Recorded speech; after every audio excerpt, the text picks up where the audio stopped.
acclamer notre Seigneur ce matin. Rendons gloire à Dieu.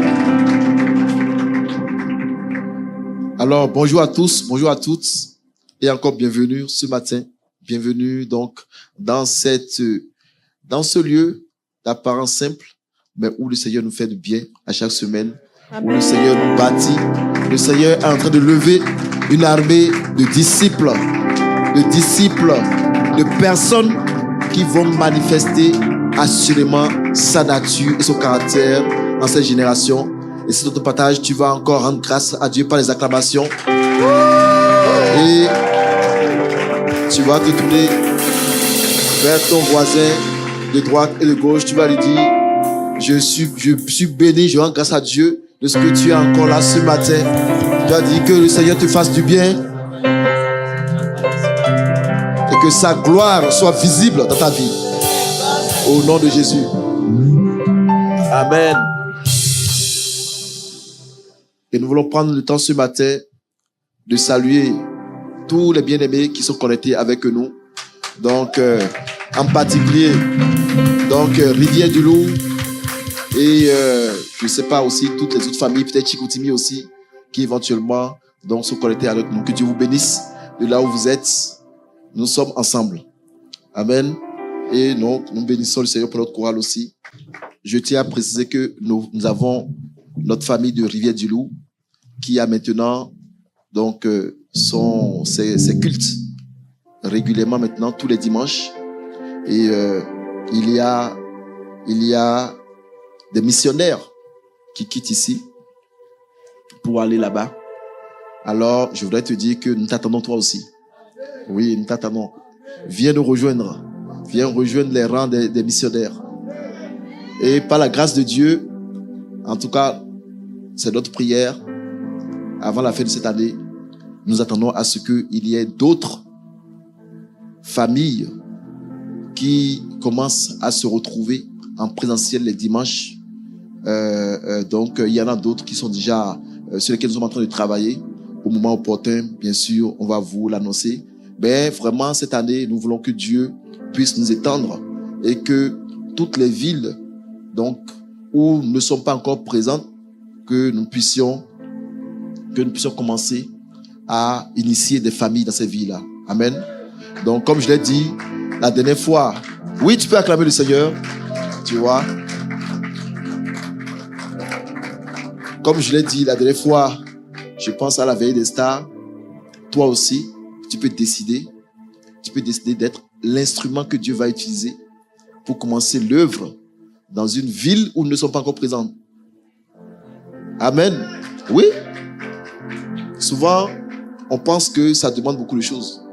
Mais si tu as déjà suivi les formations, ne serait-ce que la formation PCNC, si tu l'as déjà bien suivi au complet et que tu l'as bien compris, tu peux déjà être un instrument que Dieu va utiliser. Amen. Donc, nous sommes donc déjà au mois de février. Et je sais que depuis quelques dimanches, nous sommes en train de parler de comment manifester Christ en cette année. En passant, je voudrais même que nous puissions rappeler le thème de l'année 2025. 2025, mon année de manifestation de Christ. Oh, je vois que peut-être que vous n'avez pas compris. Nous allons répéter ensemble 2025, mon année de manifestation de Christ. Et ça, c'est le thème que nous avions reçu en fin d'année. C'est le thème que on avait donné pour l'année 2025 à toute la grande famille impatiente chrétienne. Et ici, en Amérique du Nord, il y a aussi un sous-thème qui est directement rattaché à cela. On a dit année d'attachement à Christ. Amen. Donc tu vas encore le répéter. 2025, mon année d'attachement à Christ. Voilà. Et ce sera ton partage, ce sera mon partage au nom de Jésus-Christ. Ce n'est pas juste une proclamation. On déclare, on annonce ce qui va se passer, ce qui va arriver. et on travaille maintenant pour. Et quand c'est conforme à la volonté de Dieu, le Seigneur, il nous amène à vivre ces choses-là. Amen. Et voilà la raison. Comme c'est lié à la volonté de Dieu, nous savons que c'est la volonté de Dieu pour toi et moi. Alors, si vraiment tu t'attaches à cela et que tu veilles pour donc mettre en application tout ce que nous sommes en train de dire depuis le début de l'année, je suis convaincu que Dieu va t'amener à vivre une année 2025 où toi-même tu vas reconnaître que c'est vraiment l'année où Dieu t'a amené à un autre niveau. Amen. En 2025, Dieu va t'amener à un autre niveau. Dieu va t'amener à un autre niveau spirituel. Ça va être une année où, quand tu vas regarder ta vie spirituelle, tu vas reconnaître qu'en 2025, vraiment, il y a quelque chose qui s'est passé. Mais bien sûr, il ne suffit pas juste de le dire. Il faut le désirer, il faut travailler pour. Et c'est comme ça que cela arrive. En tout cas, je prie que ce soit notre partage, nous tous, et qu'à la fin de l'année, nous puissions dire, Dieu nous a vraiment amenés quelque part. Amen. Et donc, nous avions commencé à parler depuis quelques semaines. On avait commencé à parler d'un thème. Donc, un thème qui est, disons, le thème, je vais dire, du moment, parce que l'apôtre Ivan avait déjà annoncé cela, donc à la nuit de la traversée. Et c'est la raison pour laquelle nous revenons sur ce point. Alors, il nous avait parlé de l'importance du sacrifice, d'une vie de sacrifice. Et on a compris que c'est nécessaire, d'abord, en tant qu'enfant de Dieu, en tant que disciple de Jésus-Christ, on a compris que la dimension du sacrifice fait partie intégrante de la vie à laquelle nous aspirons en tant que chrétiens. Pourquoi? Parce que Jésus lui-même, il a montré l'exemple. Le modèle que nous suivons, il a montré l'exemple. Il a vécu une vie qui était en réalité une vie de sacrifice. Toute sa vie, il a donné pour les autres. Et on a vu qu'il a même fini par donner à la croix. À la croix, il a accepté donc de mourir. Donc, le sacrifice ultime pour nous tous ici. Donc, sa vie a été une vie de sacrifice. Amen. Et il nous a montré, il nous a averti que nous tous qui aspirons à le suivre, certes, sur cette terre, dans ce monde, si nous marchons selon ses principes, selon les commandements du royaume, nous allons vivre une dimension où tout ce que nous aurons perdu sur la terre, nous allons le récupérer au centuple. Ça, il l'a dit. Mais en plus de cela, il nous a avisé en même temps que il va falloir qu'on soit prêt à souffrir. Il va falloir qu'on soit prêt aussi à passer par des tribulations. Il va falloir qu'on soit prêt, qu'on s'arme donc de l'idée de souffrir. Et nous avons vu la dernière fois que Paul va avertir son disciple Timothée aussi de ce point-là, qu'il va falloir qu'il soit prêt à souffrir. Les souffrances font partie de la vie à laquelle Dieu nous appelle. Alors, il y a quelques semaines, donc je pense il y a 2 semaines, je crois, on a commencé à parler des types de sacrifices qui favorisent la manifestation de Christ. Amen. Est-ce que quelqu'un se rappelle ici? On a commencé à parler donc des types de sacrifices qui favorisent la manifestation de Christ. Oui, parce que, bien aimé, il y a différentes formes de sacrifices dans ce monde. Dans ce monde, que tu le veuilles ou pas, même si tu n'es pas enfant de Dieu, même si tu ne vas pas à l'église, même si tu ne sers pas le Seigneur, même si tu ne t'intéresses pas aux affaires de Dieu, que tu le veuilles ou pas, tu vas vivre des difficultés. Est-ce que quelqu'un est d'accord? Tu vas vivre des difficultés. Tu vas vivre des difficultés. Dans certains cas, ça peut être vraiment des difficultés, même qui font très mal. Mais pourtant, ces difficultés-là ne t'apportent rien de plus dans ta vie, en réalité. Certes, tu vas subir ça peut être à cause des enfants, ça peut être à cause du travail, ça peut être à cause, je sais moi, de tes parents, ça peut être à cause de projets que tu es en train de faire, mais les difficultés sont toujours présentes, partout. Et donc, Et donc, au-delà de cette difficulté personnelle, il y a aussi des sacrifices que toi-même tu peux consentir dans ta vie personnelle. Des fois, je disais que même si on prend des étudiants ici, ils font eux aussi des sacrifices, parfois. Parfois, ça arrive des moments où ils sont obligés de faire des sacrifices pour pouvoir réussir un examen, pour pouvoir passer un cours. Et donc, la dimension de sacrifice, elle fait aussi partie intégrante de notre vie, même si on enlève tout ce qui a rapport avec Dieu. Mais, nous avons vu la dernière fois que, en Dieu, lorsque tu suis le Seigneur, il y a des types de sacrifices que Dieu s'attend qu'on puisse faire. Il y a des types de sacrifices qui vont nous aider à atteindre la dimension que le Seigneur attend pour nous. Il y a des types de sacrifices qui vont nous amener à devenir comme Christ, à manifester Christ. Et c'est ça qui nous intéresse. Parce qu'on ne veut pas juste se sacrifier pour se sacrifier, non.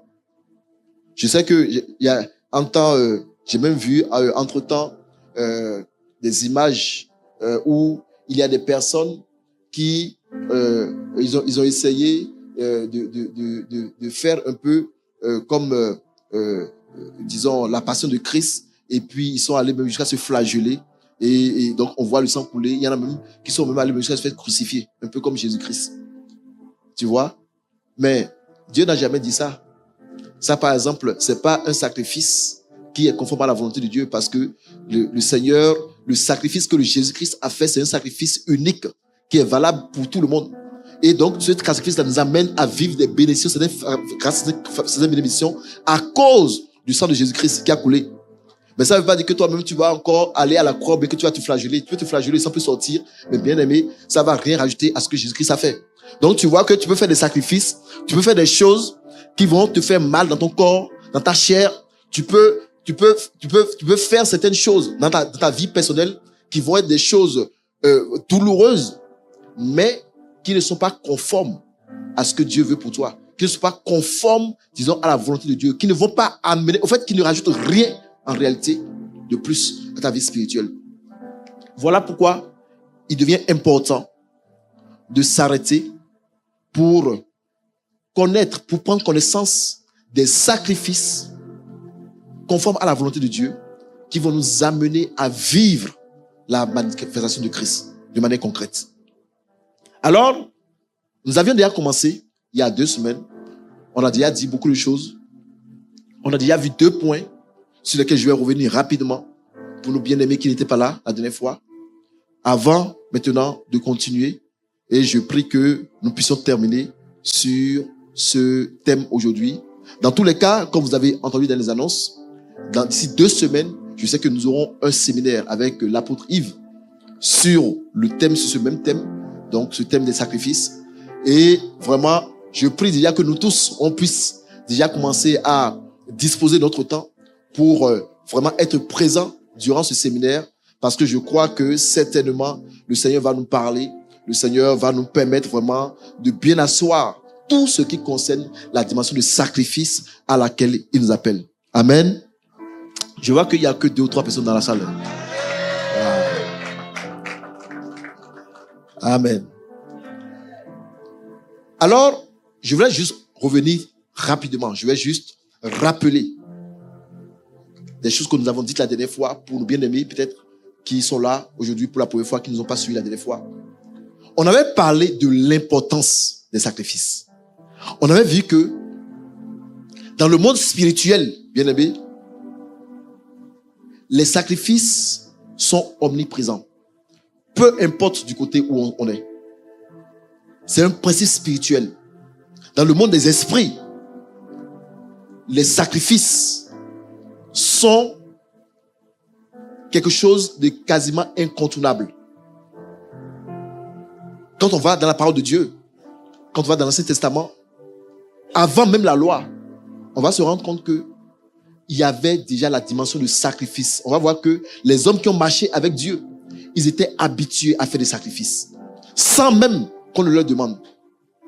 Vous prenez des gens comme Noé, des gens comme Abraham, vous allez voir que naturellement, ils ont commencé à offrir des sacrifices sans même qu'on ne leur demande.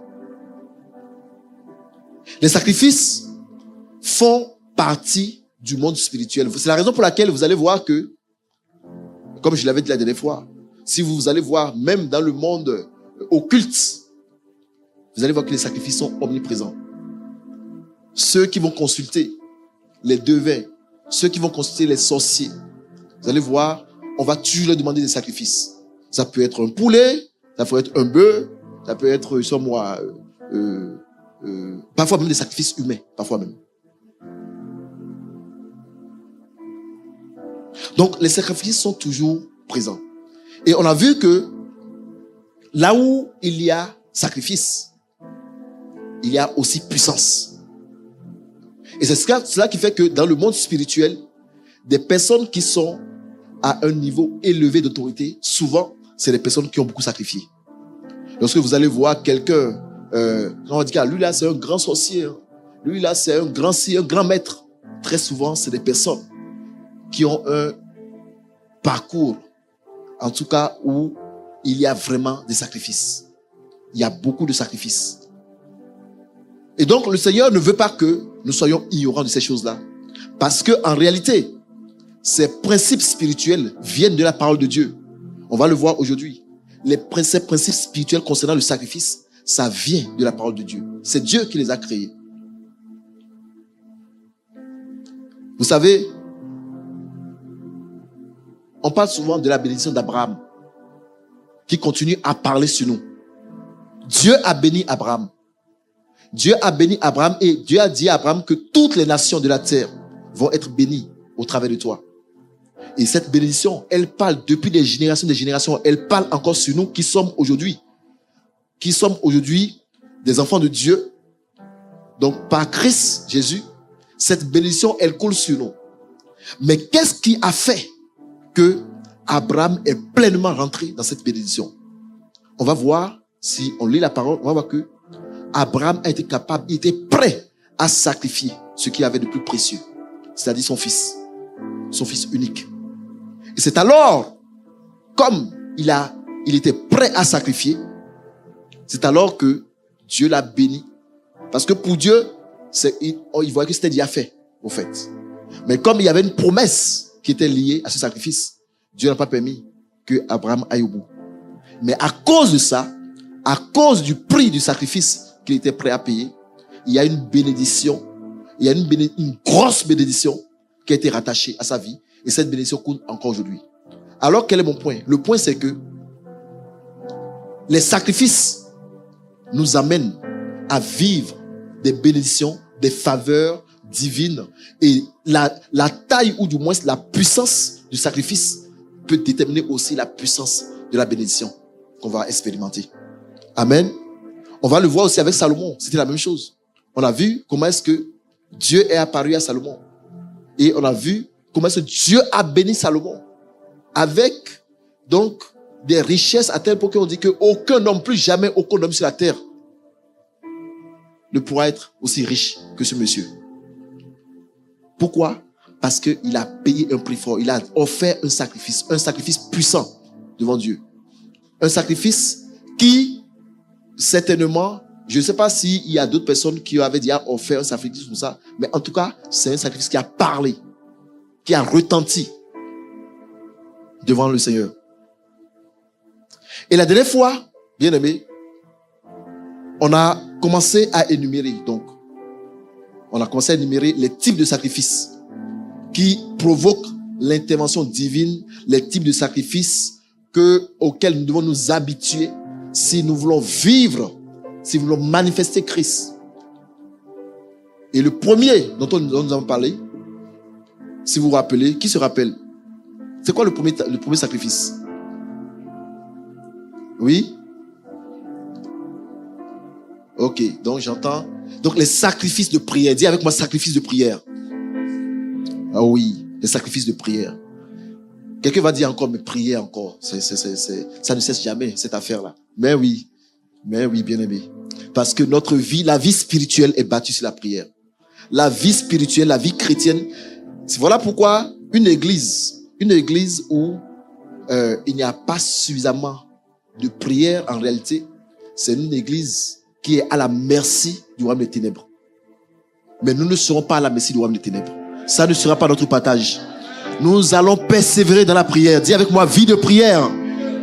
C'est ça même, la vie de prière. Et nous avons compris que, bien aimés, il faut que nous payions le prix. Il faut que nous travaillions pour que notre vie de prière soit véritablement une vie donc qui est efficace, que ce soit une vie de prière efficace et productive. Et comment y parvenir? On a vu quelques points que je rappelle rapidement. On a parlé donc des veilles de prière. Les veilles de prière ou les longues prières. Et c'est biblique. Nous avons vu que dans la parole de Dieu, le Seigneur Jésus même l'a dit. L'unité, le minimum de temps qu'il s'attend pour des personnes qui le suivent, pour des personnes qui s'appellent disciples, le minimum de temps, c'est 1 heure. Et c'est cela, il était venu voir ses disciples à un certain moment. Ses disciples avec qui il était en train de prier. Ses disciples avec qui il était en train de veiller.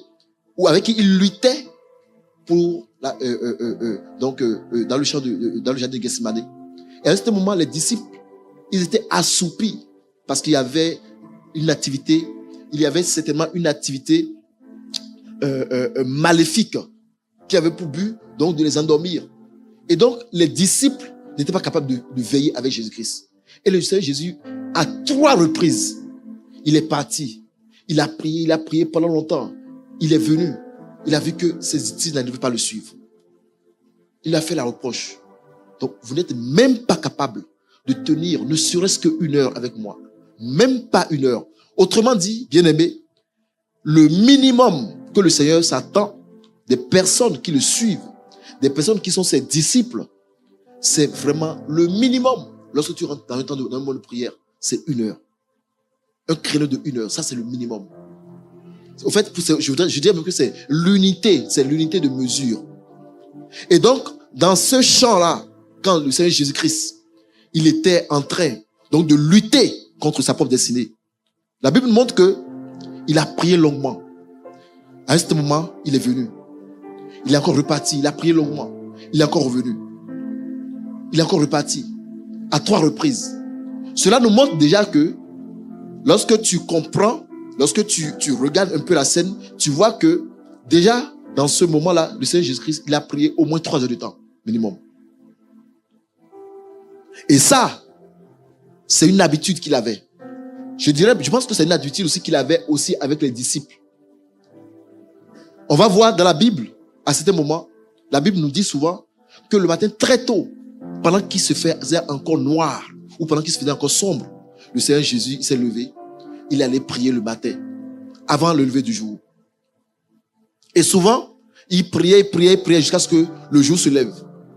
Et après, ses disciples viennent le retrouver. Il y avait quelque part, je ne me rappelle plus exactement le verset, mais je sais que Jésus, il est parti prier toute la nuit. Et le lendemain matin, on dit que les disciples sont venus. Ils sont venus donc le rencontrer au lieu habituel de prière. Donc, il avait même un lieu habituel où il savait que là-bas, il allait souvent rester pour prier.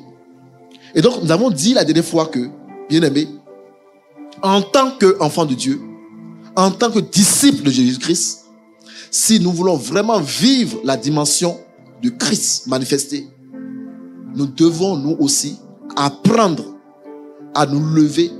Nous devons apprendre à avoir donc des veillées de prière. Nous devons apprendre à faire de longues prières. Donc des prières de plusieurs heures. Pas juste 15 minutes, pas juste 30 minutes, mais apprendre à faire des prières de 3 heures, de 4 heures, des 48 heures de prière, des 21 jours de prière, des 40 jours de prière, des 112 heures de prière. Voilà pourquoi, bien aimés, nous aussi, vous allez voir que depuis quelques années, on a souvent ces genres de moments. Et on le fait souvent de manière corporate.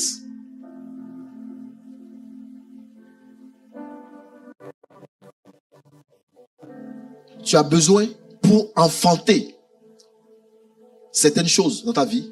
Tu as besoin pour triompher de certaines épreuves. tu as besoin de passer du temps dans la prière. Pourquoi est-ce que tu dois passer du temps dans la prière? Parce que, bien aimé, comme la Bible nous le révèle dans la parabole du juge inique, nous avons un ennemi, le royaume des ténèbres, qui va toujours chercher à résister. Et c'est à force de persévérer, c'est à force de marteler, c'est à force de frapper. Vous savez, il y a la dimension de chercher et la dimension de frapper. C'est à force de frapper, à force donc de persévérer dans la prière. Au fait, ça devient comme des coups de marteau que tu donnes, que tu donnes, que tu donnes, que tu donnes. Et donc, la parabole du juge unique nous montre que, à un certain moment, le juge unique qui représente en réalité notre ennemi, il va finir par succomber si nous persévérons. Pourquoi? Parce qu'il va toujours chercher, dans un premier temps, à résister. Mais le fait de persévérer dans la prière, ça va faire que on va finir par avoir la victoire. Bien aimé, il y a des choses qui ne passent pas, il y a des choses qui ne se résolvent pas juste avec 1 heure, 2 heures, 2 jours, 3 jours de prière. Non. Il y a des situations qui demandent de persévérer dans le temps. On avait donné l'exemple d'Élie qui a prié pendant 7 fois avant de voir la pluie. Peut-être que toi et moi, si on était à la place d'Élie, peut-être qu'on se serait arrêté à ce moment. Mais Élie, sachant que ce qu'il demandait était dans la volonté de Dieu et qu'il savait que Dieu allait le lui donner s'il persévérait, il continuait à prier. Il a prié 7 fois. On a parlé donc du fait qu'il y avait des gens comme les Daniel aussi. Comment est-ce qu'ils ont fini par obtenir la victoire quand ils ont persévéré sur 21 jours? Et on avait dit que Daniel n'aurait peut-être pas obtenu ce qu'il avait demandé s'il avait arrêté entre-temps. Donc, on a vu que les longues prières étaient une dimension que, en tant qu'enfant de Dieu, on doit apprendre. On doit apprendre à donc faire. On doit apprendre à persévérer dans les longues prières. Amen. Et nous avons parlé aussi des prières nocturnes. Et par rapport à cela, des prières avant l'aurore. On a parlé donc des différentes veilles. On a vu que dans la parole de Dieu, il y a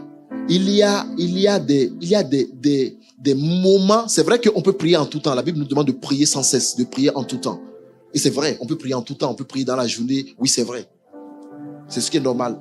Mais il y a aussi des secrets. Il y a des secrets. Pourquoi? Si, par exemple, tu commences à subir des attaques, des oppressions, s'il y a des personnes qui sont en train de vouloir donc t'atteindre avec des formes d'oppression maléfique, s'il y a des sorciers qui courent après toi, bien-aimé, sois sûr que eux, ils ont des œuvres favorables. Et nous aussi, le Seigneur nous a permis, nous a donné dans sa parole, nous a montré quelles sont les œuvres favorables. Et on a vu que souvent, entre minuit et 3 heures du matin, c'est des heures qui sont favorables aux activités nocturnes, aux activités plutôt diaboliques. C'est des heures où l'activité spirituelle est intense.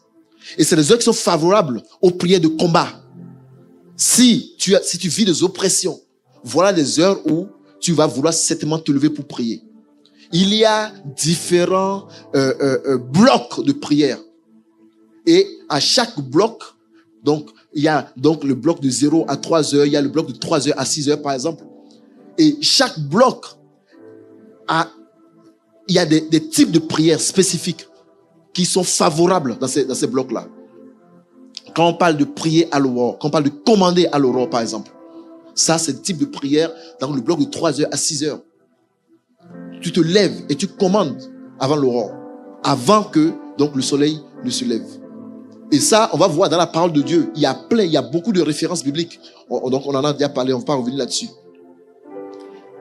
Bien-aimés, en plus donc des longues prières, en plus des prières nocturnes, on a vu aussi, tout dernièrement, donc le dimanche passé, on avait vu donc le pasteur qui a prêché, nous a parlé des prières d'intercession. Dis avec moi, prière d'intercession. On a vu que le Seigneur, pour nous bénir, souvent, c'est lorsque nous sommes concernés par les besoins des autres, c'est lorsque nous sommes concernés par donc l'intérêt des autres. C'est là maintenant, c'est lorsque Dieu voit en nous des intercesseurs que Dieu va même parfois nous bénir.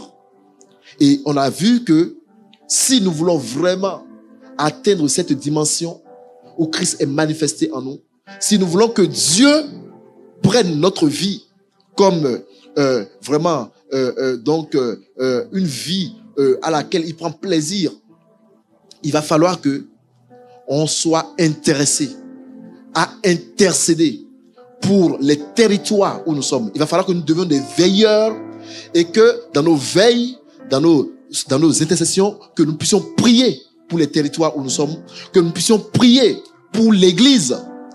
Donc, quand on parle de l'église, on parle donc des frères, des sœurs, des bergers. Il va falloir que nous puissions prier pour les personnes qui souffrent les mêmes difficultés que nous, les personnes qui sont confrontées aux mêmes souffrances que nous. Voilà pourquoi, bien aimé, lorsque tu vois dans la prière du Notre Père, tu vas voir que partout, à chaque fois, le Seigneur, le modèle de prière que le Seigneur nous a donné, ça inclut toujours les autres. Donne-nous aujourd'hui notre pain de ce jour. Pardonne-nous nos offenses. Donc, en réalité, ce n'est pas pardonne-moi mes offenses. Ce n'est pas donne-moi, mais c'est toujours nous pour nous montrer que nous devons prier pour les autres. Nous devons peut-être prier, oui, pour nos besoins, mais à chaque fois, il faut impliquer, il faut inclure les besoins des autres. Parce que Dieu est beaucoup plus concerné. C'est vrai, il est concerné par toi, mais il est concerné aussi par les autres. Amen. Et donc, on a vu les différentes formes de prière d'intercession que nous devons apprendre à faire pour que notre vie de prière soit agréable devant Dieu. On a même donné l'exemple. On a vu même que il faut aussi que en priant qu'on puisse aussi prier même pour les personnes qui nous offensent. Il faut qu'on prie aussi pour les personnes qui nous ont fait même du mal. Et on peut voir que Dieu nous donne dans sa parole des exemples concrets, des cas comme Job qui, avant que le Seigneur ne le rétablisse entièrement dans tout ce qu'il a perdu, il a fallu que lui-même, il prie pour des personnes qui ont mal parlé de lui. Dieu a demandé aux personnes qui ont mal parlé, il leur a demandé d'aller voir Job, pour que Job prie pour eux. Et c'est quand Job a prié maintenant pour eux, c'est là maintenant qu'il est rentré dans sa bénédiction. Alors, bien aimé, nous comprenons que notre vie de prière, lorsqu'on parle de prier plusieurs heures, parfois on peut se demander, mais qu'est-ce que je serai en train de demander pendant plusieurs heures? Non, il ne s'agit certainement pas de tes besoins. Parce que s'il s'agit de tes besoins, non, ben c'est sûr que tu ne vas pas tenir une heure. Mais Dieu veut que, justement, en priant des heures, que nous soyons capables d'inclure des sujets qui le concernent, donc des sujets qui sont importants pour lui. Les sujets d'intention. Voilà pourquoi Dieu veut que nous puissions nous lever et que nous soyons en train de prier. Et une manière de prier longuement, c'est au travers, justement, de la prière en esprit. La prière en langue. Voilà l'une des méthodes que Dieu nous donne pour pouvoir tenir longtemps dans le temps. Parce que c'est la vérité. La vérité, c'est que si tu dois prier juste de manière intelligible, à un certain moment, tu es fatigué. À un certain moment, tu veux commencer par être distrait. Mais avec la prière en langue, tu as la capacité donc de prier des heures et des heures et des heures sans voir forcément le temps passer. Ou même, tu as la capacité de prier en faisant même autre chose. Tu as la capacité de prier en travaillant. Tu as la capacité de prier en faisant même d'autres activités. Amen. Alors ça, c'était le premier sacrifice. Et on a parlé maintenant du deuxième type de sacrifice. C'était quoi le deuxième type de sacrifice? Ah, le jeûne. Le jeûne, le jeûne. Et ça, je suis convaincu qu'à ICC Québec, on aime le jeûne, n'est-ce pas? On aime jeûner. Ah oui. Et donc, le jeûne, pourquoi? Parce que, bien aimé, le jeûne, c'est vraiment un type d'activité que le Seigneur a disposé pour permettre à notre esprit de prendre le dessus sur la chair. Le jeûne te permet, bien aimé, d'être plus sensible à la voix de Dieu. Le jeûne te permet, oui, d'entendre plus facilement Dieu. Lorsqu'on va voir dans la parole de Dieu, on va voir que il y a des décisions que, avant de les prendre, les disciples ont dû d'abord jeûner. Même Jésus, il y a des choses. Il avait dit à ses disciples que il viendra le temps où il ne va plus être avec eux. Et que à ce moment-là, ils vont devoir jeûner. Ils vont devoir jeûner parce que le jeûne est important pour entendre clairement Dieu dans ces circonstances. Dans le livre de Actes des Apôtres, avant que on ne prenne Paul, avant que Saul, qui va devenir Paul, avant qu'il ne rentre dans le ministère, la Bible déclare qu'ils étaient en train de jeûner et prier. Et là, le Saint-Esprit a dit, mettez-moi à part Paul et Barnabas. Ça veut dire que, bien aimé, parfois, avant de prendre certaines décisions, c'est important de prendre un temps de jeûne. Avant de te mettre avec certains partenaires, bien aimé, c'est important de prendre un temps de jeûne pour chercher la face de Dieu. Ah oui, et parfois, surtout quand c'est un partenaire de vie, surtout quand c'est un mari, un futur mari, un futur époux ou une future épouse, bien aimé, tu n'aimerais certainement pas dire oui sur un coup de tête. Tu aimerais certainement, parce que c'est quelque chose de très important, peut-être prendre un temps de prière et de jeûne et demander au Seigneur vraiment de te révéler les choses cachées. Vraiment de demander au Seigneur, et tu ferais même mieux de le faire tant et aussi longtemps que tu n'as pas une conviction ferme. Bien aimé, il y a des choses pour lesquelles tu vas devoir jeûner. Et le Seigneur Jésus l'a dit, il a dit qu'il y a des défis, il y a des challenges, il y a des types de situations qui ne se résolvent que par le jeûne et la prière. Autrement dit, ta simple prière, tu vas prier, ça ne va pas donner grande chose. Pourquoi? Parce que tu as besoin donc de monter à un autre niveau. Tu as besoin d'associer le jeûne. Ce n'est pas nous, c'est le Seigneur qui l'a dit. Et ça veut dire que si tu as essayé de prier pendant longtemps pour certaines circonstances et que tu as l'impression que tu n'as toujours pas encore entendu Dieu, tu as l'impression que tu n'as pas encore vu de signes divins par rapport à la situation, tu peux maintenant te lever et décréter quelques jours de jeûne. Tu peux associer le jeûne et par la grâce de Dieu, tu vas peut-être voir la gloire de Dieu. Mas Moreau a dit ceci. Il dit, le jeûne est la clé du royaume pour obtenir plus de puissance dans la prière. Le jeûne est la clé du royaume pour obtenir plus de puissance dans la prière. Et bien aimé, dans le cas du jeûne, nous savons aussi que c'est vrai que nous jeûnons. Et je crois que l'une des choses qui font que nos jeûnes ne sont pas efficaces, c'est parce que nous ne mettons pas en place tout ce qu'il faut pour respecter les conditions du jeûne. Je dis, nous ne mettons pas souvent en place tout ce qu'il faut pour respecter le temps de jeûne. Il ne suffit pas juste de jeûner pour jeûner. Il ne suffit pas juste de sauter des repas. Il ne suffit pas juste de ne pas manger pour dire qu'on a jeûné. Malheureusement, je me suis rendu compte que c'est ce que nous faisons souvent. Souvent, nous payons le prix de ne pas manger. Mais est-ce que, parallèlement, nous mettons en place tout ce qu'il faut pour que notre jeûne soit agréé devant Dieu? En réalité, bien aimé, le temps qu'on met à part, le temps qu'on prend pour ne pas manger, ce temps-là, normalement, devrait être remplacé par la quête de Dieu. Ce temps doit être remplacé par une vie de prière et de méditation de la parole. En réalité, lorsque tu jeûnes, normalement, on doit voir que si tu avais l'habitude de prier 1 heure et de méditer peut-être 1 heure par jour, durant tes moments de jeûne, tu devrais être au moins à 2 heures, 3 heures de prière et de méditation. Parce que le temps que tu as mis à part, le temps que tu as mis de côté, donc le temps où tu n'as pas mangé, normalement ce temps-là, tu devrais plutôt le prendre, tu devrais plutôt le remplacer par des activités de prière et de méditation de la parole. Or, bien aimé, qu'est-ce que nous faisons souvent? Bien souvent, on jeûne, on ne mange pas, c'est vrai, mais très souvent, on n'augmente pas notre temps de prière. On n'augmente pas notre temps de méditation de la parole.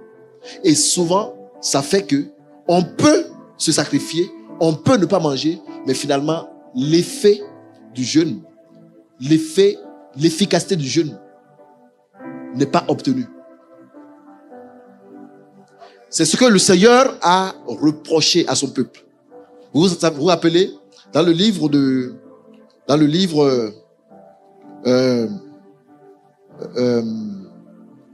je pense, dans le livre Ésaïe 58, le Seigneur, il a parlé du jeûne qui lui plaît. Il a décrit beaucoup de choses. Et en réalité, le peuple d'Israël, il fut un moment où il jeûnait, il se sacrifiait, mais il ne voyait pas la face de Dieu. Et le Seigneur lui a montré qu'en réalité, lorsque vous jeûnez, vous restez distrait. Vous êtes distrait, mais en plus de ça, vous allez faire des choses qui sont contraires à ma parole. Vous ne faites pas tout ce qu'il faut pour éviter le péché sous toutes ses formes. Et ça rend votre jeûne inefficace. Alors, bien aimé, cela veut dire que on peut passer du temps à jeûner toute une journée, à jeûner 2 jours, à jeûner 3 jours, et ça devient comme du vent. Ça n'a aucun impact. Bien aimé, que ce ne soit pas notre partage. Alors, j'ai compris que lorsqu'on veut prendre son temps du jeûne, il faut se préparer. Il faut se préparer. Soit, et c'est pour cela que dans les temps anciens, souvent, il parlait parfois donc de se retirer, d'aller à la montagne pour jeûner. Aller donc se mettre quelque part où ils sont écartés du monde, où il n'y a rien qui a vu les distraire et où ils passent du temps dans la présence de Dieu. Aujourd'hui, peut-être c'est plus difficile, mais il y a toujours moyen de s'organiser. Il y a toujours moyen de s'organiser pour dire, moi, voici, je veux prendre tel jour, tel nombre de jours de jeûne. Je veux prendre je veux prendre peut-être cette matinée pour jeûne. Je veux prendre peut-être 2 jours ou bien 1 jour de jeûne. Alors, je m'organise. Je coupe mon téléphone. Je coupe je m'organise. Je fais tout ce qu'il faut pour ne pas être distrait. Pour que les courses quotidiennes ne viennent pas me voler mon temps inutilement. Pour que je ne sois pas trouvé à perdre tout mon temps dans les soucis de la vie et de perdre encore l'effet du jeûne. Est-ce que quelqu'un me suit? Et bien aimé, aujourd'hui, j'ai fait un long résumé pour nos bien-aimés qui n'étaient pas là la dernière fois. Tu peux acclamer, c'est vrai. Aujourd'hui, bien aimé, 3e élément, 3e type de sacrifice que nous devons apprendre pour pouvoir vivre la manifestation de Christ. Dis avec moi les sacrifices d'action de grâce. Bien aimé, ça c'est un type de sacrifice que nous allons voir lorsque on va dans la parole de Dieu. Je pense que je me suis amusé à chercher le nombre de fois que ça apparaît donc dans la Bible, et je me suis rendu compte que c'est près de 300 et quelques sacrifices d'action de grâce. L'expression action de grâce vient du mot hébreu shelem. Shelem qui veut dire offrande de paix. Cela veut dire aussi offrande de remerciement. Ok? Alors lorsqu'on parle de action de grâce, l'idée qu'on voit en arrière, donc, c'est comme remerciement. Hein, c'est comme, ça amène l'idée de rendre grâce, l'idée donc de dire merci à quelqu'un. Alors, l'action de grâce, comme le mot le dit, en réalité, c'est une action qui vise à dire merci. C'est une action qui vise à rendre grâce pour quelque chose qu'on a reçu. Peut-être. Et donc, l'action en réalité qui est posée, c'est ça qui vient donner la puissance à l'action de grâce. L'action qui est posée. Voilà pourquoi dans les temps anciens, justement, les actions de grâce étaient toujours accompagnées d'une offrande. Parce que c'est l'offrande en réalité qui montre, c'est ça qui fait la force de l'action de grâce. Aujourd'hui, c'est vrai que on a vu qu'on peut faire des actions de grâce simplement donc au travers de nos paroles, comme on le dit souvent.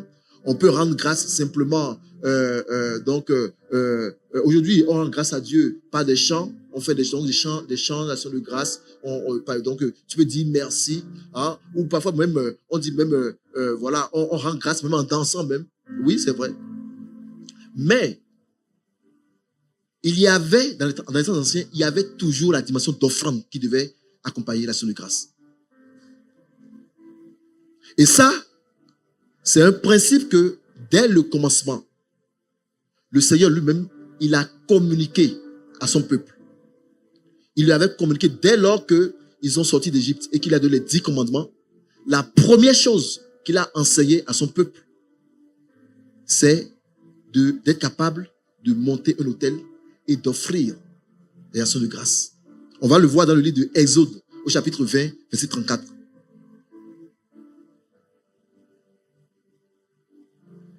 Et donc, dans les temps anciens, dans le peuple, au niveau donc, dans le peuple d'Israël, c'était quelque chose de normal. C'est quelque chose de normal, donc, de rendre grâce avec une offrande. C'est quelque chose de naturel. Et c'est même pour ça que le Seigneur dit que on ne viendra pas dans sa présence les mains vides. Parce que c'était quelque chose, en réalité, il n'y avait même pas d'action de grâce. Moi, je suis tenté de dire qu'il n'y a pas, donc, de sacrifice d'action de grâce sans vraiment cette offrande-là qui accompagne la chose. Les actions de grâce, bien-aimées, sont importantes parce que ça permet de conserver la grâce que Dieu t'accorde. Vous vous rappelez, au temps de Jésus, il y avait donc ces 10 lépreux qui étaient venus le voir. Et donc, à la fin, il lui a demandé, quand ils sont venus le voir, il lui a demandé d'aller se faire voir au sacrificateur. Et donc, sur le chemin, la Bible déclare qu'il y en a 9, et tous ils ont été guéris, mais il y a un seul qui est venu le voir pour lui rendre grâce. Il y a un seul qui est venu dire merci. C'est vrai que cette fois-ci, peut-être, il n'a peut-être pas amené d'offrande, mais il est venu quand même rendre grâce à Dieu. Et le Seigneur lui a dit, ta foi t'a sauvé. Il dit, et les autres, où sont-ils? Les 9 autres, où sont-ils? N'ont-ils pas aussi été guéris? Mais pourquoi est-ce qu'aucun d'eux n'est venu? Autrement dit, Dieu valorise l'action de grâce. L'action de grâce n'est pas quelque chose qu'on doit banaliser. Ça revêt une importance capitale auprès de Dieu. Amen. Alors, quelle est la différence entre une offrande d'action de grâce et un sacrifice d'action de grâce? On a vu, on parle souvent ici des dîmes et des offrandes, n'est-ce pas? Et on dit souvent que l'offrande, c'est quelque chose que tu donnes. C'est quelque chose que tu donnes ce que tu veux en réalité à Dieu. La dîme, on avait compris que c'est une part qui est bien fixée. Mais l'offrande, tu donnes ce que tu veux. Mais l'offrande que tu donnes, bien-aimé, peut maintenant devenir un sacrifice à condition que cela te coûte véritablement. Tu sais, nous savons tous ici que nous pouvons donner quelque chose qui ne nous coûte pas. Lorsque tu donnes, il y a des choses que tu peux donner qui ne coûtent pas vraiment. Toi, mais tu sais que ça ne te coûte pas. Tu sais que oui, c'est une offrande que tu as faite, mais elle ne te coûte pas vraiment. Et ça, il n'y a pas de problème à cela. Chacun donne selon ce qu'il a résolu dans son cœur. C'est ça. Dieu ne dit pas, le Seigneur ne va pas venir, disons, te dire non, pourquoi tu as donné. Non. Tu as donné ce que tu as résolu dans ton cœur par rapport à ta foi et par rapport, à un certain nombre, peut-être, de paramètres. OK? Mais, pour que l'offrande d'action de grâce devienne sacrifice d'action de grâce, il faut que ce soit quelque chose qui te coûte. C'est ça mon point. Et donc, c'est ce que des hommes comme David ont compris. Des hommes comme David, vous vous rappelez, quand David disait qu'il ne donnera pas à Dieu quelque chose qui ne lui a pas coûté. Au fait, il n'était pas obligé. Hein. Non, David n'était pas obligé. Il pouvait faire des offrandes normalement, oui. Mais lui, il a résolu dans son cœur, personnellement, que... Vous savez d'abord le contexte dans lequel ça s'est passé. En réalité, il voulait acheter un champ. Et donc, la personne à qui cela appartenait, voilà, Donc, c'est ça, voilà, c'est bien, ils ont mis le verset. Donc, le roi dit à Aravna, non, je veux l'acheter. En fait, il parle donc donc, il parle donc de l'herbe qu'il veut acheter. Il dit, je veux l'acheter de toi à prix d'argent. En réalité, Aravna lui a dit de prendre gratuit. Aravna lui a dit de prendre gratuit, en réalité. Mais il dit non, je veux l'acheter à prix d'argent. Pourquoi? Parce que je veux que ça me coûte. Imagine, on t'a déjà donné la chose, on te dit prends-le gratuitement. Mais lui, c'est qu'il veut offrir ça à Dieu. Mais à cause du fait qu'il comprend le principe que il faut donner, si tu veux donner un sacrifice d'action de grâce, il faut que ce soit quelque chose qui te coûte. Alors, il a dit non, je dois l'acheter. Je dois vraiment l'acheter. Il faut qu'il y ait quelque chose qui sorte de moi parce que je ne veux pas donner à mon Dieu quelque chose qui ne m'a rien coûté. Donc, il a compris un principe, David. Et c'est ce principe-là qu'il va transmettre à son fils Salomon. C'est pour cela que Salomon, après, on va voir que Salomon a fait des offrandes vraiment inimaginables.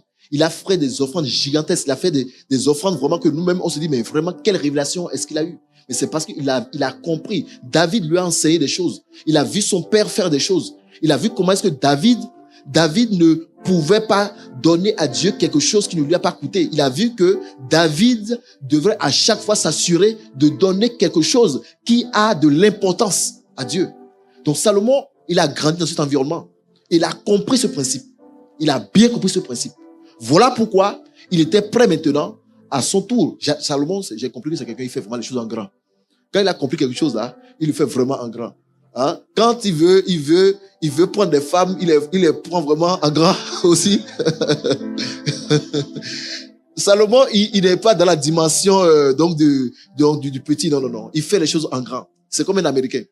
Bref, bon, j'ai redit.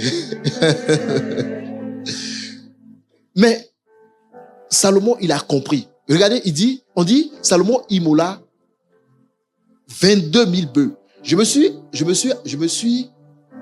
suis amusé à estimer, en notre temps d'aujourd'hui, combien ça pouvait coûter en dollars. Imaginez 22 000 bœufs. Ça coûte combien un bœuf? Bon, je me suis dit, si on considère que un bœuf, je sais que ça peut coûter au moins, dépendamment du poids, je suis sûr que ça peut aller dans les $600. Dépendamment du poids, même plus. Combien? $2 000. Ah, voyez-vous. Ok, bon, prenons même $1 000 seulement. $1 000 seulement, ok? Prenons $1 22 000 bœufs. Ça fait combien? Ça fait combien? Ça fait 22 millions. Juste pour les bœufs. Hein. 120 000 brebis. Les brebis, donc, faites le calcul. Donc, le roi, il a compris quelque chose, ce monsieur. Il a compris que les sacrifices, lorsque ça te coûte quelque chose, ça t'amène aussi des faveurs, des grâces, ça t'amène des bénédictions. Amen. Et ça, c'est quelque chose que, si on va voir dans la parole de Dieu, on va voir que, avant même que Dieu ne commence à imposer cela comme loi, parce que c'est après la sortie d'Égypte que Dieu va instaurer justement cette loi d'amener des sacrifices d'action de grâce.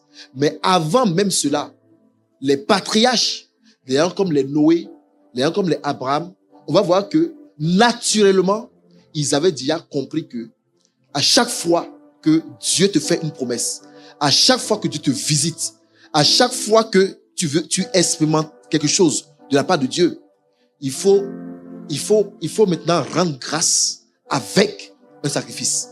Il faut poser un autel et sacrifier. Si on prend le temps, il n'y a plus beaucoup de temps pour qu'on repasse encore un certain nombre de textes bibliques par rapport à cela. Mais on comprend que c'est un principe déjà que ils appliquaient avant même que le Seigneur n'instaure la loi pour demander officiellement à son peuple de commencer à amener des sacrifices d'action de grâce. Amen. Alors nous comprenons que, bien aimé, pour toi et moi, en cette année, c'est important pour nous d'apprendre à rendre grâce à Dieu avec aussi une offrande. Mais pas seulement n'importe quelle offrande, mais une offrande aussi qui nous coûte si on veut aller dans une certaine dimension de faveur divine. Amen. Ce qui est important, c'est le cœur avec lequel on le fait, la valeur et l'attitude. Voilà les trois choses qui sont importantes lorsque on amène son sacrifice d'action de grâce. Quatrième point, quatrième élément important lorsque on veut voir donc Christ être manifesté parmi les types de sacrifices que nous devons apprendre cette année, c'est les sacrifices de louange. Dis avec moi, sacrifice de louange. Sacrifice de louange, mais de quoi s'agit-il? Quelqu'un va dire, mais sacrifice de louange, quoi? C'est quoi, c'est un sacrifice de louange? Ça a l'air un peu... oui, sacrifice de louange. En réalité, c'est... Tu peux louer le Seigneur. On loue souvent le Seigneur en tout temps, n'est-ce pas? On loue le Seigneur quand ça va bien. On loue le Seigneur quand tout va bien. Ou bien quand on expérimente une visitation. Ou bien quand on expérimente peut-être quelque chose de bien, quelque chose de glorieux, quelque chose de joyeux. On commence à rendre grâce à Dieu, on commence à chanter. On dit, ah, Dieu m'a béni. Mais bien aimé, vous êtes d'accord avec moi que parfois, ça devient difficile lorsque ce n'est pas un moment joyeux, mais que c'est un moment douloureux. Lorsque, comme Paul et Silas par exemple, tu es pris dans des situations de la vie qui ne sont pas des situations glorieuses, qui ne sont pas des situations joyeuses. Quelle est la première attitude? Si on peut parler de sacrifice de louange, si on veut voir ce que c'est que le sacrifice de louange, il faut qu'on aille voir Paul et Silas dans la prison.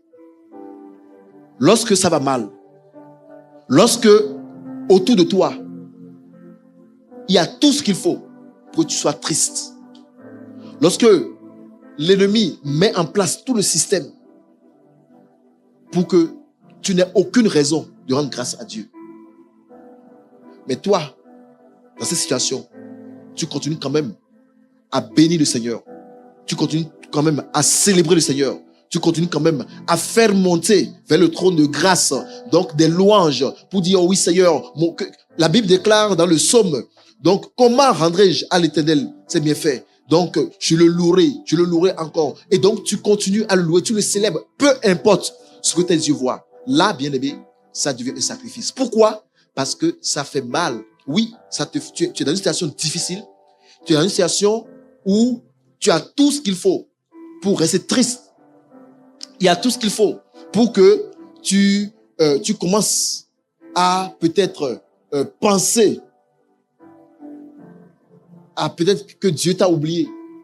Il y a tout ce qu'il faut pour que peut-être tu commences à avoir toutes sortes de réflexions qui ne sont pas conformes à la parole de Dieu. Mais dans ça, bien aimé, tu te lèves et tu commences à célébrer le Seigneur. Là, c'est difficile. Là, ça fait mal. Mais c'est ce qu'on appelle un sacrifice de louange. Tu es en train donc de dégager une puissance. Et on peut voir que Paul et Silas, ils n'ont pas eu besoin de grandes choses. Un sacrifice de louange a amené la libération. Un sacrifice de louange a amené la délivrance.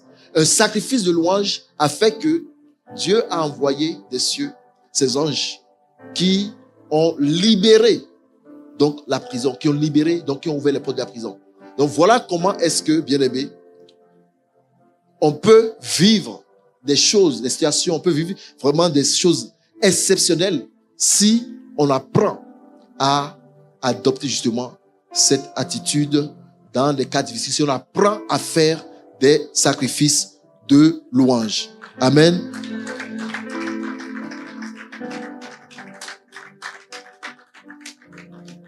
Alors, je vois quelqu'un ici, lorsque les situations difficiles vont arriver, lorsqu'on va annoncer peut-être une mauvaise nouvelle, si jamais on te dit que oui, bon, peut-être il y a un problème au travail, perte d'emploi, ou peut-être une situation que tu n'avais pas prévue, tu n'avais même pas pensé à cela. Et la situation vient d'arriver. C'est douloureux. Oui, c'est vrai, parfois, les larmes peuvent commencer à couler. Et parfois, on peut s'arrêter même et pleurer même parfois pendant quelques instants. Mais bien aimé, très rapidement, lève-toi et commence, souviens-toi de cet enseignement, souviens-toi que, de toute manière, à force de rester à réfléchir, à force de rester à s'apitoyer, souviens-toi que ça ne va pas donner grand-chose. Mais en adoptant l'attitude où tu commences à célébrer le Seigneur, l'attitude où tu commences à louer le Seigneur, dans cette situation, en réalité, tu es en train d'offrir un sacrifice de louange. Et c'est là, bien-aimé, c'est là que tu vas attirer le regard du ciel. C'est là, parce que, bien-aimé, la Bible déclare que l'Éternel est proche de ceux qui sont en détresse pour les délivrer. Et là, dans cette situation, bien-aimé, parce que tu es en détresse, parce que tu es un juste de Dieu qui est en détresse, et dans la détresse, tu ne t'es pas mis à t'apitoyer sur ton sort. Tu ne t'es pas simplement mis à critiquer, à parler, à dire des choses. De toute manière, tout ce que tu vas dire n'aura pas tellement d'impact. Mais bien-aimé, si tu te mets à louer, à célébrer le Seigneur dans cette situation, alors là, bien-aimé, tu es en train vraiment de préparer les terrains d'atterrissage pour que les anges vraiment puissent agir dans ta situation. Voilà. Très bien. Je vois la régie qui a mis donc le verset. L'Éternel est près de ceux qui ont le cœur brisé. Ailleurs, ça dit, le Seigneur, l'Éternel est près de ceux qui sont donc dans la détresse. Voilà. Et il sauve ceux qui ont l'esprit dans l'abattement. Alors, bien-aimés, apprenons à rendre grâce à Dieu en tout temps. Apprenons à célébrer le Seigneur en tout temps. 5e point, et je vais atterrir avec ça. 5e type de sacrifice. 5e type de sacrifice qui amène la manifestation de Christ. Dis avec moi, les sacrifices de libéralité. Alors, de quoi parle-t-on quand on parle de libéralité? Quand on parle de libéralité, bien aimé, c'est le synonyme, quand vous allez voir dans le dictionnaire, on va vous parler de don, de bienfait. Voilà, libéralité, don, bienfait, ce sont les mêmes choses. Ailleurs, on va parler même d'aumône. Voilà, tout ça, c'est la même catégorie. Est-ce que ça vous rappelle quelqu'un dans la Bible, dans le Nouveau Testament, dans le livre des Actes des Apôtres? Comment? Corneille, on me dit Corneille. Corneille, bien aimé, c'était un païen. C'est-à-dire quelqu'un qui ne connaissait même pas Dieu. Il ne faisait pas partie du peuple d'Israël. Il ne connaissait pas Dieu. Mais sauf que la Bible nous raconte que c'est quelqu'un qui faisait des aumônes. La Bible le connaît, les caméras du ciel sont allées sur lui, bien aimé, à cause de ses libéralités, à cause des aumônes que Corneille avait l'habitude de faire, donc à l'égard de personnes peut-être qui sont proches ou bien de lointaines. En tout cas, une chose c'est que il avait le don des libéralités. Il faisait du bien aux gens. Il faisait du bien. Il ne calculait pas. Il faisait seulement du bien.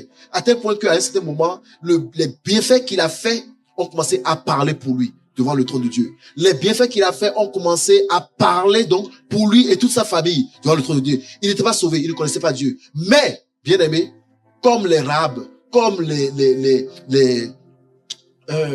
plusieurs personnes, les Ruth et autres, qui sont rentrés dans la lignée de Jésus-Christ, lui aussi, il a expérimenté la grâce de Dieu. Il a expérimenté la grâce de Dieu à cause de ses bienfaits. Bien aimé, je me suis rendu compte que jusqu'à aujourd'hui, ça marche. Je me suis rendu compte que nos chers amis, bon, je ne sais pas comment je vais les appeler là, les cousins et autres là, voyez-vous, les gens qui font beaucoup de libéralité, les musulmans, ils font beaucoup de libéralité. Ils ont compris que c'est un principe qui marche. Et effectivement, ça marche. Ça marche. Bien aimé, je me suis rendu compte que en faisant même des libéralités, en donnant aux autres, vraiment, tu peux arriver à même donc stopper des plans ennemis qui étaient prédestinés, qui étaient destinés contre toi. Vous vous rappelez, je sais que l'apôtre Ivan a donné un témoignage la dernière fois où il disait que, vous savez que en France, aujourd'hui maintenant, ICC est devenu quand même une des grandes églises dans le milieu évangélique. Et faut pas être naïf pour penser que il y a que du bien qui se dit de nous. Hein? Donc il y a même des églises, il y a même des personnes qui veulent bien sûr du mal, de notre famille spirituelle. Et il disait qu'il s'est même rendu compte que il y a des ministères, il y a des pasteurs qui le défendent, des pasteurs, comment je vais dire, des pasteurs même caucasiens, donc des pasteurs des églises, comment je vais dire, des églises de France, hein, donc où il y a même beaucoup plus, des personnes qui sont vraiment de vrais Français de souche. Et donc, il y a même des pasteurs qui le défendent.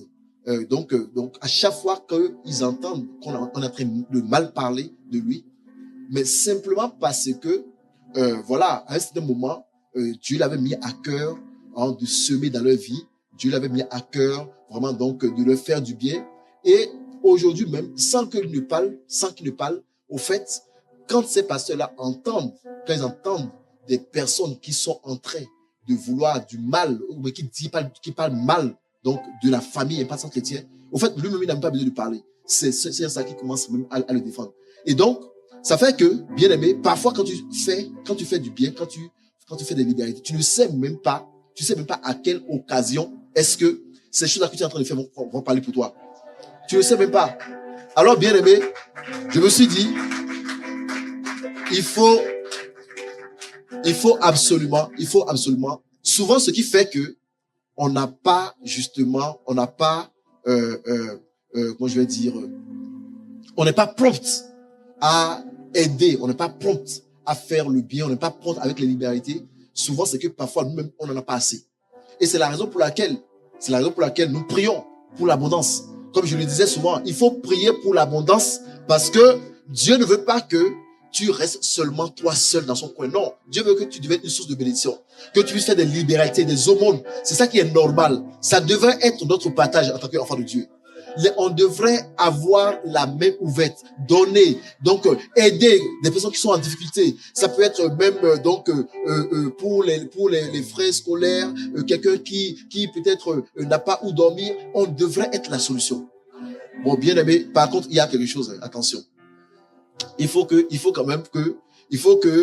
y a un petit point que je dois relever. Parce que souvent, on peut, en voulant mettre en application la libéralité, tomber dans des pièges. Je crois que ce qui est important lorsque on veut faire du bien, il ne faut pas faire du bien et se retrouver soi-même maintenant dans une situation où on a du mal à s'en sortir. Amen. Je crois que la parole de Dieu nous montre ce pourquoi nous devons toujours être prompts à aider. Il faut être toujours prompt à aider quelqu'un qui n'a pas mangé. Ça, tu peux te sacrifier pour aider la personne. Quelqu'un qui a besoin d'aller à l'hôpital. Donc, les besoins élémentaires, les besoins de base. OK? La personne a besoin d'aller à l'hôpital et tu peux l'aider. Il faut l'aider. Quelqu'un qui a besoin de se vêtir, c'est quand même des besoins primordiaux. C'est des besoins élémentaires. Il faut l'aider. Si tu peux te sacrifier, même tu te sacrifies pour le faire. Amen. Mais bien aimé, il y a des besoins qui sont secondaires. Il y a des besoins qui sont secondaires. Et mon point, lorsque tu n'as pas la capacité, lorsque toi-même tu sais que ça va t'emmener dans des difficultés, je suis convaincu que Dieu ne va pas, personne ne va venir t'incriminer si tu n'arrives pas à aider quelqu'un qui a besoin peut-être d'argent pour acheter son sac à main Louis Vuitton. OK? Je suis convaincu que si tu as un frère et que lui, c'est sa voiture, sa deuxième voiture qu'il veut acheter, et il vient te voir pour te demander de l'argent, et que tu n'en as pas, ou bien que tu n'es pas en mesure de l'aider, je suis convaincu que ce n'est pas un problème. Amen. Pourquoi je le dis? Parce que on s'est rendu compte aussi que la mauvaise compréhension de la parole, ça amène parfois à faire des choses qui nous amènent à des problèmes. Oui, moi-même je l'ai déjà fait par le passé. C'est pour ça que j'en parle. Quelqu'un qui, j'ai pas envie de rentrer dans des, mais quelqu'un par exemple qui a tout ce qu'il faut. La personne peut manger, la personne peut se vêtir, la personne a où dormir, tout et tout. Maintenant, la personne veut de l'argent pour, admettons, faire une formation lambda. OK? Ça, c'est un besoin ce n'est pas vital. C'est un besoin secondaire. On est d'accord. Ça n'empêche pas la personne de vivre. La personne vient te voir pour demander une aide. Oui, tu peux l'aider si tu as les moyens. Mais ce que moi je dis souvent, quand tu aides quelqu'un, faut toujours te dire quelque chose dans ma tête. Et c'est ça la parole qui le dit. La parole dit que ta main gauche, est-ce que vous avez le verset? Que ta main gauche ne sache pas ce que fait ta main droite ou quelque chose comme ça. C'est quoi le point? Lorsque tu donnes à quelqu'un, dis-toi quelque chose. Même si la personne ne te retourne pas, même si la personne, disons, même s'il y a quelque chose demain et que cette personne-là n'est plus reconnaissante, il ne faudrait pas que ça te fasse mal. Autrement dit, il ne faut pas en aidant quelqu'un, et ça je parle aussi de ceux qui viennent faire des prêts, ça aussi. Lorsque moi par exemple, lorsque je fais un prêt à quelqu'un, je mets dire dans ma tête, même si quelque chose arrive et que la personne ne me rembourse pas, ça ne doit pas venir me faire, ça doit pas venir toucher ma relation avec la personne. Certes, peut-être que la prochaine fois je vais plus le faire de prêt, peut-être, mais en tout cas, faudrait que mon cœur soit gardé. Faudrait que mon cœur soit gardé. Je ne sais pas pourquoi est-ce que j'en parle, mais en tout cas, je crois que c'est des choses que parfois il faut en parler aussi. Pourquoi? Parce que on s'est rendu compte que, à cause du fait que le Seigneur nous demande d'aider, à cause du fait que le Seigneur nous demande donc de faire des dons de libéralité, beaucoup de personnes se sont fait prendre au piège en voulant aider les autres. Ils se sont fait prendre au piège. Au départ, c'était dans une bonne intention. Mais à cause du fait qu'ils n'ont pas, disons, considéré certaines choses, ça les a amenés justement à tomber dans des situations où, malheureusement, cela a amené donc des problèmes, des difficultés, donc vis-à-vis de la personne à qui ils ont voulu aider. Et après, on sait que ça peut aller beaucoup plus loin. Alors, juste comprendre que oui, il faut aider, il faut faire du bien, en autant que cela dépend de nous. Mais en le faisant aussi, il faut user de sagesse. Et à chaque fois que tu fais du bien à quelqu'un, fais-le et oublie. Dis-toi que ne te rappelles même plus que tu as fait du bien. Que ce soit, c'est terminé, tu l'as fait. Tu sais que la Bible déclare que celui qui donne aux pauvres, Proverbe, je ne sais plus quel verset, Proverbe 19, je pense, Proverbe 19, 17, celui qui donne aux pauvres, il est en train de prêter à Dieu, qui va le lui rendre au moment convenable.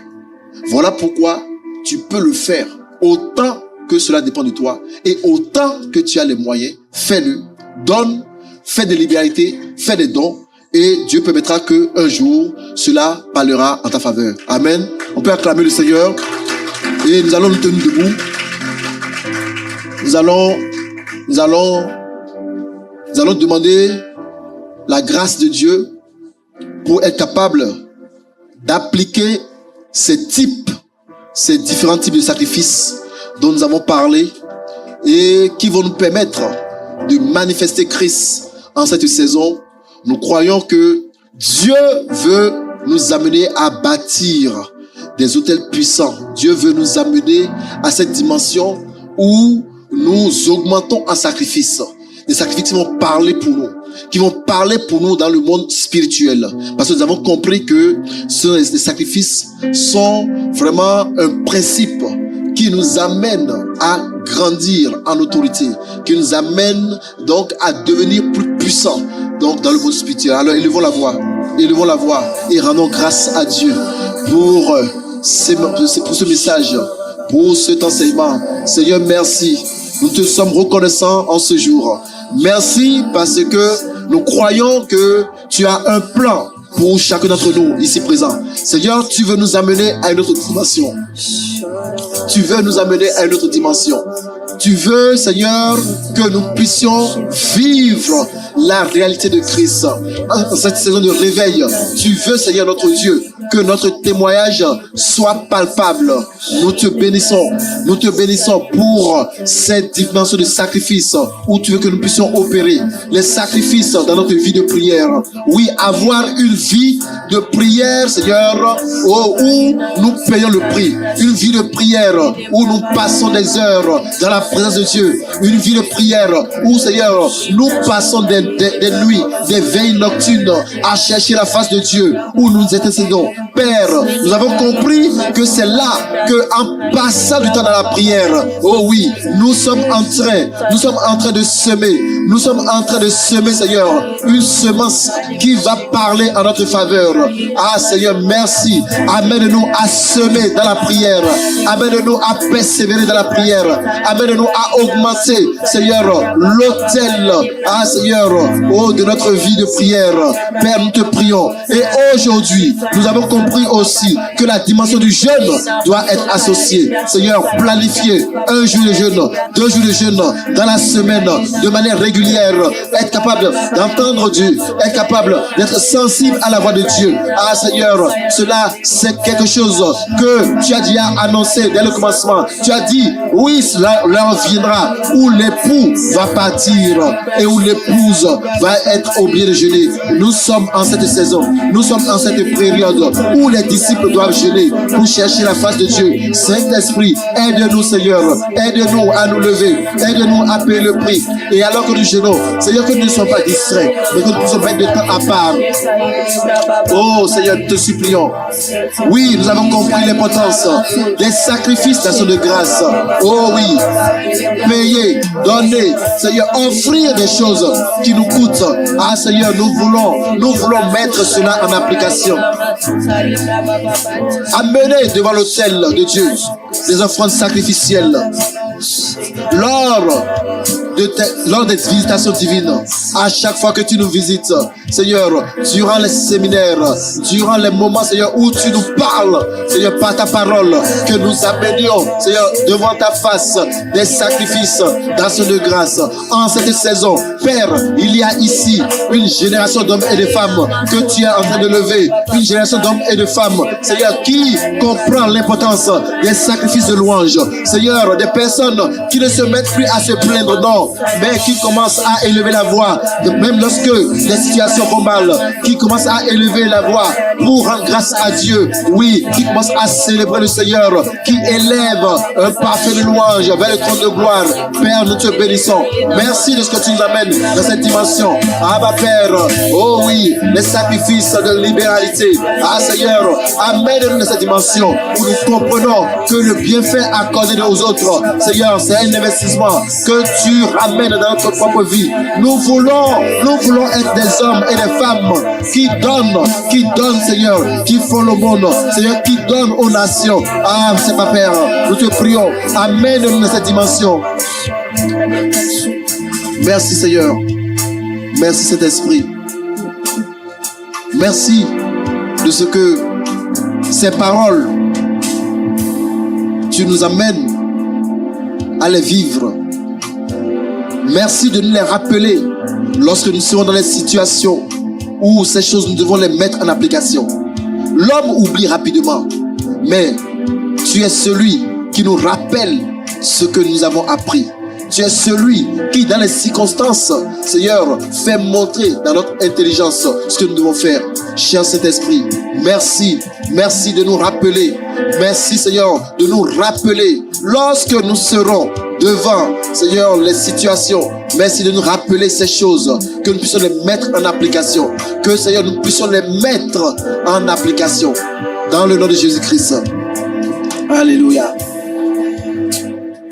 Alors, bien-aimés, alors que nous arrivons au thème de ce culte, nous voulons prendre le temps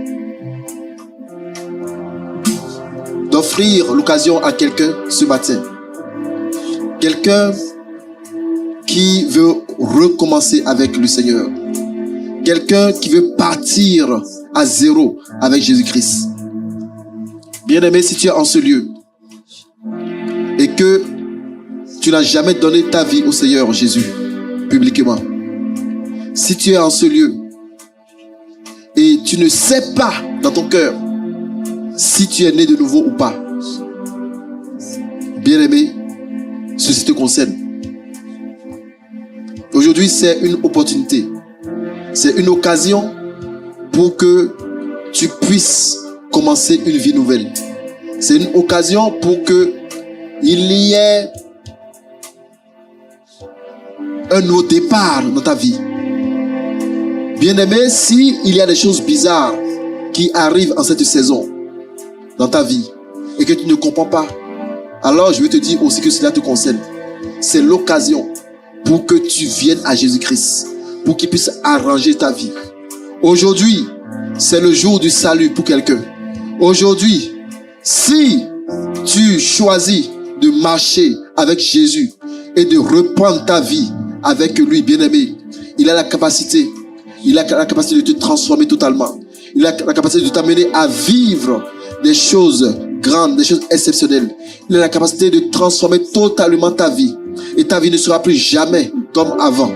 Et tu vas finir sur cette terre en ayant l'espérance, oh oui, que tu vas le rejoindre quand tu vas quitter ce monde. Alors, bien-aimé, si tu es dans ce cas, tu vas prier avec moi, tu vas répéter avec moi ces paroles. Ces paroles ont pour but de t'amener à confesser Jésus-Christ comme Seigneur et Sauveur. Déclare avec moi, Seigneur Jésus. Seigneur Jésus, Je te rends grâce je te rends grâce pour ce jour, pour l'opportunité d'être venu en ce lieu. Merci pour ta parole. Merci pour ta parole. À partir d'aujourd'hui, À partir d'aujourd'hui, je veux revenir à toi.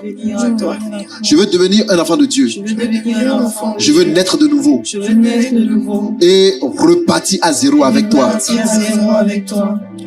Prends ma vie, Prends ma vie. conduis-moi, Conduis-moi. dirige-moi Dirige-moi dans tes voies. dans tes voies. Aide-moi Aide-moi à te connaître à te connaître et à marcher avec toi. et à marcher avec À toi. partir d'aujourd'hui, À partir d'aujourd'hui, je reconnais je reconnais que tu es venu dans ce monde. que tu es venu dans ce monde. Tu es mort Tu es mort, et resté le troisième jour. ressuscité le troisième jour. Et aujourd'hui, Et aujourd'hui, tu es à la droite de Dieu. tu as la droite de Dieu. Merci Merci de m'accepter de m'accepter comme ton disciple. comme ton disciple. Je veux marcher à ta suite. Je vais marcher à ta suite. Conduis-moi Conduis-moi et que toute la gloire te revienne. et que toute la gloire Au nom de te revienne. Jésus. Au nom de Jésus. Amen.